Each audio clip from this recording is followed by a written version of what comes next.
Alright, so Lumary sent me over a Sconce, whatever, this light.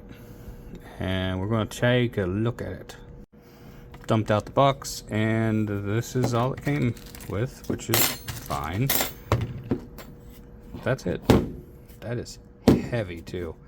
So this is a textured metal, and then you got plastic with your LEDs up here and down here, and the driver is right here. So let's take out the driver. Okay, so took out those 4 screws, got the driver out, and then there's 4 screws in each, well, 1 screw in each corner.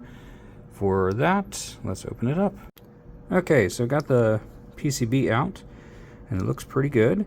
We got a Molex connector that the LEDs connect into, and yeah, power comes in, goes through some protection.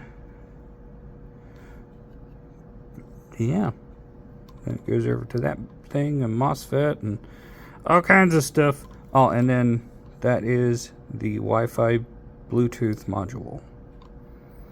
And there's the back. Thanks for doing a quick look on this. Also, that's actual glass on both sides. It's sealed, so I can't look at the LEDs.